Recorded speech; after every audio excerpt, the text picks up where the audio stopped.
Shalom, querido, shalom, bom dia. Vamos continuar a contagem do Homer, né? Hoje, 17º dia, continuando falando sobre a questão da educação. E eu quero, na verdade, continuar falando sobre os mestres, mas agora mais voltado para os professores. Mas não sai daqui não se você não é professor, porque eu quero fazer uma junção de tudo no final, tá bom? Queridos, a gente começou essa semana falando sobre o espírito de entendimento, né, de discernimento. E eu vejo que nesse tempo nunca foi tão necessário professores cristãos buscarem essa visão, de ter discernimento, de ter entendimento, de ter compreensão daquilo que está acontecendo. Nós precisamos, queridos, mudar a nossa forma de pensar. O cristão, ele não tem vida secular e ele não tem uma vida paralela. Ele é cristão. Então, bom, aqui na igreja eu sigo as regras do pastor. Na escola eu sigo as regras do governo. E por aí adiante, né? Em partes, isso é real. Mas não pode ser na sua totalidade. Porque nós temos uma regra única de base e de fé. E essa regra, ela precisa estar acima de todas as outras. A gente precisa voltar a ter zelo pela palavra e ter temor a Deus.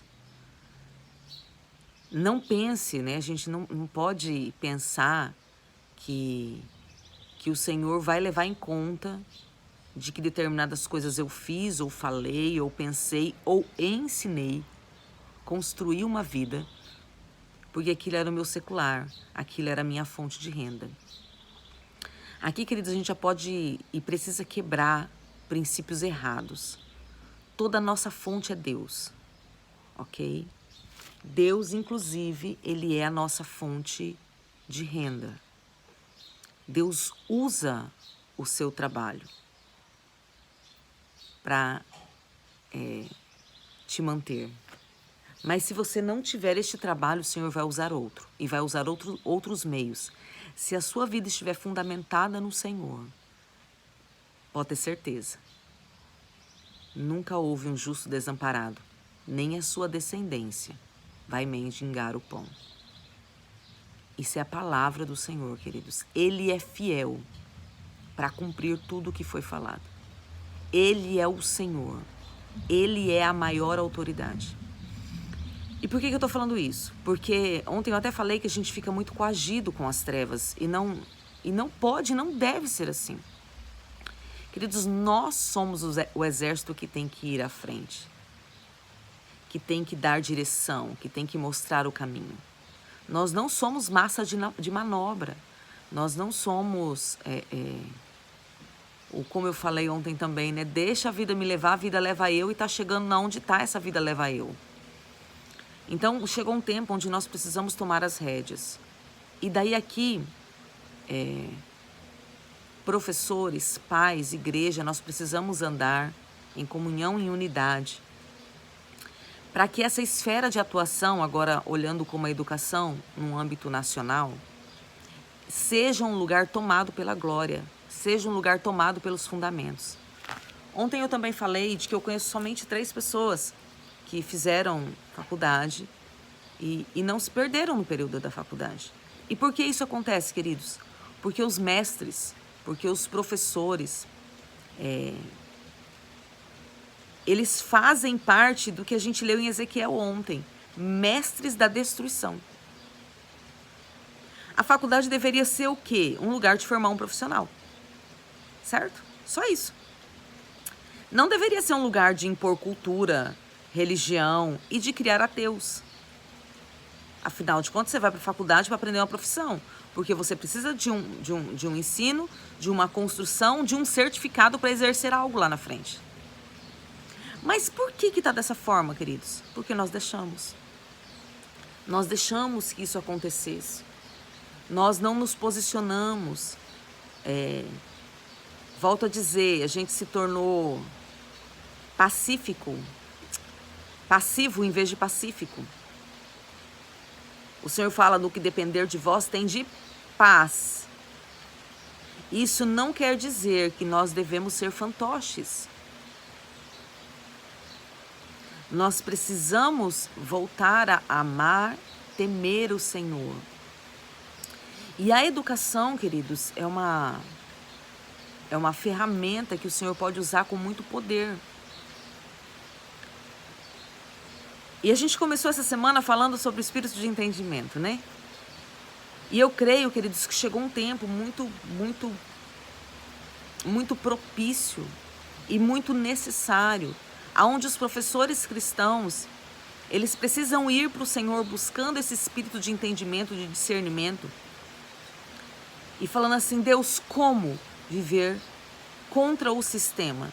Como trabalhar como um educador, seja na área da coordenação, da supervisão, na área da diretoria, na área do secretariado, na área do embate direto com os alunos, né? Como professor, como ajudante de professor, que eu nem sei a nomenclatura que dá para isso, mas eu sei que hoje tem isso, né? De professores que são ajudantes do professor principal. Eu não sei como que dá o nome, queridos, porque eu não tenho mais criança, né? Já não é mais a minha realidade hoje. Como ser um influenciador, como ser um mestre, como a gente leu ontem, embasado na raiz da palavra, alguém que lapida uma vida, alguém que seja um mestre para destruir a destruição que mestres da destruição causaram. Senhor, me dá estratégias. Senhor, o Senhor me chamou, o meu ministério é ser um educador. O Senhor me chamou para isso. Se o Senhor me chamou para isso, me libera aquilo que é necessário para eu exercer o teu reino dentro da profissão que é o ministério que o Senhor me deu. Queridos, esqueça isso de que a profissão é uma coisa e a igreja é outra. Em nome de Jesus. Olha o que está acontecendo hoje. Eu vou colocar no Brasil, mas a gente sabe que não é só no Brasil, né? Queridos, eu não sei se vocês têm acompanhado, e agora eu quero entrar um pouquinho nisso, mas tem sido preso pessoas constantemente. Ontem foi presa uma jovem, eu não lembro a região, se foi no Nordeste ou se foi aqui na região Norte, não lembro a região que ela era. Uma influencer, uma menina simples. Ela foi presa ontem por incentivar e influenciar o que está acontecendo nas escolas. Queridos, e a culpa é de quem? De todo mundo. A culpa é da família, que são disfuncionais, de pais que perderam a autoridade, que filho agora, o pai não pode entrar no quarto filho. Ah, por favor, né, queridos? Não vou entrar nisso não, para não manifestar minha indignação. De pais que não olham o celular do filho. E eu não estou falando de filhos adultos, não. Estou falando de crianças, de adolescentes. De pais que o filho está andando com armas e o pai nem sabe. A culpa é da igreja que não tem exercido governo e domínio sobre as trevas, e as trevas têm atuado. E a culpa também é dos cristãos que estão dentro da área da educação. Queridos, por que eu estou falando dos cristãos? A Bíblia diz que todo julgamento começa pela casa de Deus. Nós não podemos culpar ou cobrar do governo que tenha um papel cristão. Nós não podemos cobrar que a Secretaria de Educação, por exemplo, esteja preocupada com os princípios da palavra de Deus. Eles não têm compromisso com isso. E glória a Deus que muitos que não têm compromisso têm um caráter, né? E o Senhor tem usado essas pessoas. Mas o que eu estou dizendo é, a responsabilidade é da igreja, queridos. A responsabilidade é nossa. nós soltamos as rédeas. Jesus ama todo mundo, tá tudo certo, a salvação é para todo mundo. Porque a graça nos alcançou, queridos. A graça, quando alcança alguém, ela transforma essa pessoa. Essa graça que alcança e a pessoa continua tendo essa vida, só o sangue de Jesus, eu não sei que graça que gera desgraça é essa. Então, nós precisamos voltar a isso. E como fazer hoje? Indo para o embate? Não. Não. Mas nós precisamos buscar em Deus quais são as estratégias. Professores, educadores, você está afadigado, cansado, não aguenta mais. Jesus diz, vinde a mim. Vinde a mim. Eu vou aliviar isso, eu vou dar estratégias, eu vou mudar. Queridos, sabe por que nós nos cansamos? Sabe por que nós desistimos? Sabe por que nós paramos? Porque a gente vai fazendo na força do nosso braço. Na força do nosso braço. E a gente não vai vendo resultado, o negócio vai piorando e a gente vai estressando, cansando. Porque todas as nossas forças estão naquilo ali e não está tendo mudança. Mas quando nós vamos na força do Senhor, nós só somos o canal. Deus faz. Deus faz. Deus faz. E daí, quando nós obedecemos os princípios, nós entendemos que nós precisamos agir, que nós precisamos ser racionais, que nós precisamos orar, que nós precisamos buscar tudo em Deus, que tudo vem dele, ele é a fonte absoluta de sabedoria, de conhecimento, de recursos, de finanças, de restauração, de renovo, de salvação. Ele é a única fonte. Nós entendemos que precisamos descansar. Shabbat Shalom, queridos. Estamos no Shabbat. E daí a gente entende que no Shabbat o Senhor nos renova, nos restaura, né? Nos arranca das guerras passadas e nos restabelece para um novo ciclo de 7 dias. Queridos, sabe por que estamos enfadados? Porque estamos vivendo fora, estamos vivendo na força do nosso braço. E o Senhor chama. Estão cansados? Vem. Deixa eu aliviar. Mas esse alívio é para quem? Para quem mergulha em Deus, para quem mergulha na palavra e cumpre e segue os princípios. Não pense que é para alguém que fica lá chorando, orando. Inclusive, o ficar chorando, nós vamos chorar, queridos? Vamos chorar. Nós vamos chorar mesmo. Porque o próprio Jesus disse que a gente teria aflição nesse mundo. A Bíblia diz que vem o dia mau, queridos. É aquele dia que é pego de assalto. Vem o dia mau. Mas o choro não é o sinal de uma pessoa posicionada. É o sinal de alguém que foi atacado. Daí sim. Mas se você está só lá chorando, não. É posicionado. Senhor, o Senhor me colocou como pai, o Senhor me colocou como mãe, o Senhor me colocou como pastor, o Senhor me colocou como líder dos jovens, líder dos adolescentes, líder das crianças. O Senhor me colocou como educador em alguma área. E eu preciso ser socorro para essa geração. Eu preciso ser carregador da tua glória. Eu preciso levar transformação. Eu estou calçado com as botas do evangelho da paz. Aonde eu passar, essa paz tem que acontecer. Essa atmosfera de guerra tem que acabar. Senhor, eu sou luz. Aonde eu estou, as trevas têm que sair. Senhor, eu sou sal. Quando eu estiver num ambiente, as pessoas precisam ter sede de Cristo. Eu sou sal. O que eu estou fazendo de errado? Me alinha, me mostra, me revela o porquê que isso não está acontecendo. E me dá as armas, as ferramentas, os utensílios, aquilo que é necessário para este tempo. Para que eu possa ser um influenciador, um lapidador, um construtor de vidas. Queridos, Tiago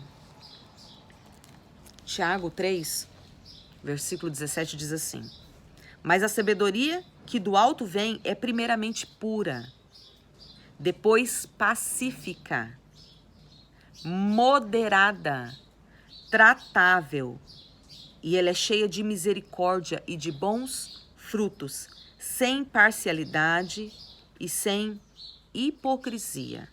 Ora, o fruto da justiça semeia-se na paz para os que exercitam a paz. Queridos, existe uma sabedoria que vem do alto. E essa sabedoria, ela é pura. E se ela é pura, ela tem poder de purificação. E ela vai ser exercida e manifesta aonde? Através das nossas vidas, queridos. Ela não vai ser derramada como poeira. Ela não vai cair sobre a cabeça de todo mundo, não, queridos.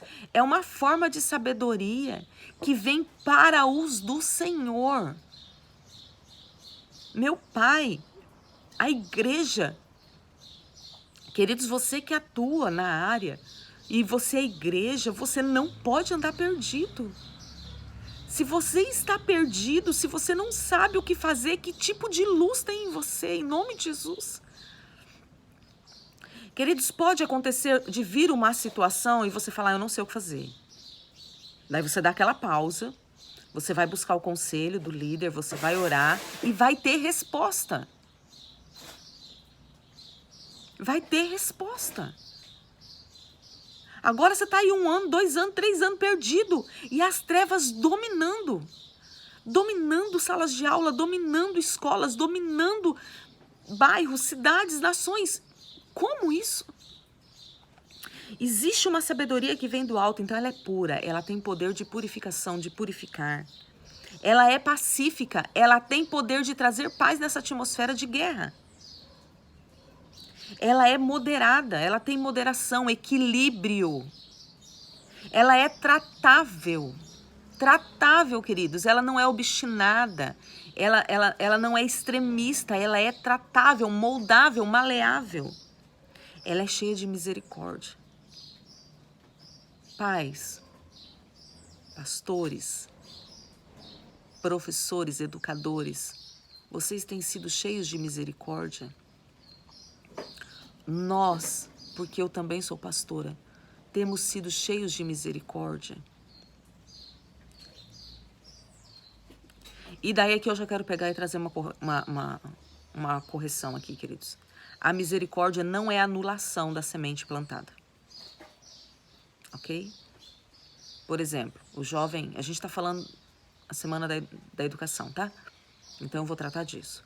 O jovem entrou lá e matou 1000. Eu tenho que ter misericórdia dele. O que essa misericórdia vai fazer? Vai fazer eu orar, vai fazer, se eu conheço, ir lá, pregar a palavra, pregar o evangelho, mostrar um outro caminho. Não vai fazer eu impedir que ele seja punido. A consequência do pecado vem. E é isso lá no Antigo Testamento, quando o Senhor falava, olha, se roubar, faz assim. Por quê? Porque tem a consequência. Mas eu vou ter misericórdia, eu vou amar, eu vou estar junto. Eu vou ensinar, eu vou estar junto para aqueles que estiverem em Cristo, queridos. Eu não vou estar junto do assassino, Não é isso. Eu vou estender misericórdia. Eu vou pregar o evangelho. Você crê? Então bora. Eu vou caminhar com você, eu vou te ajudar. Ah, mas eu vou ser preso. Vai ser preso. Bem, você fez isso.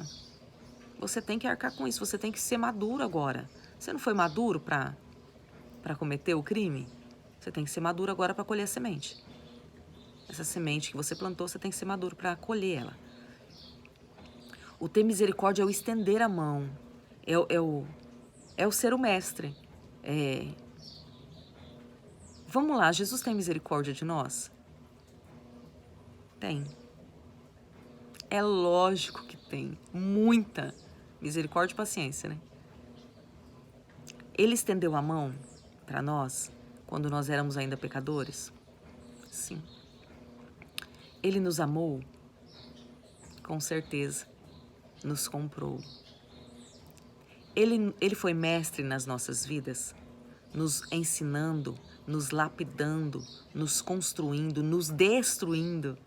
Aquilo que era necessário foi e tem sido. Ele anulou as consequências dos nossos pecados? A eterna, sim, porque os nossos pecados nos levariam para o inferno. Ponto. Essa consequência, ele foi lá no inferno no nosso lugar.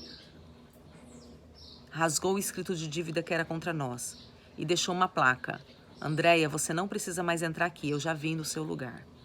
Maria, José, João, você não precisa mais vir para o inferno, eu já vim aqui, já peguei a dívida, já rasguei. Você não precisa mais vir aqui. Essa consequência foi cancelada. Não existe mais. Mas vamos lá. Você se converteu num período de adultério, que você estava em adultério. Você mesmo convertido não colheu isso? Você se converteu, tinha roubado. Você não colheu? É a mesma coisa, queridos. Nós temos que ser cristos nessa terra. Pequenos cristos, isso é ser cristão. Então nós temos que ter misericórdia. A sabedoria que vem de Deus, ela é cheia de misericórdia. E ela dá bons frutos.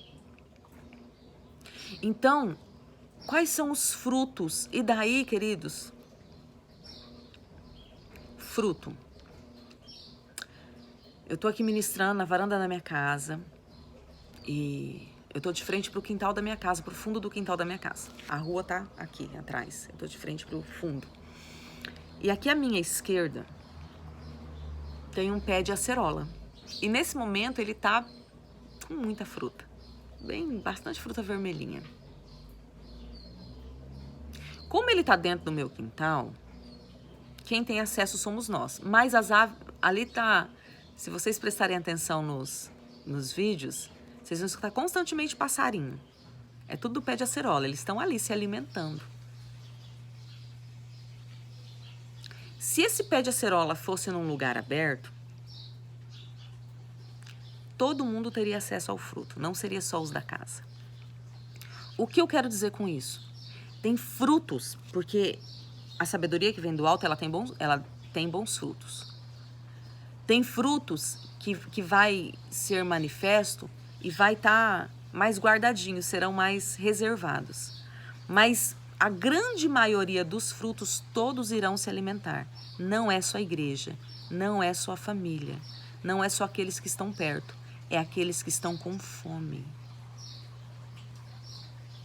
Então eu estou com fome de justiça, eu vou procurar o professor tal, porque ele tem uma palavra de justiça para mim.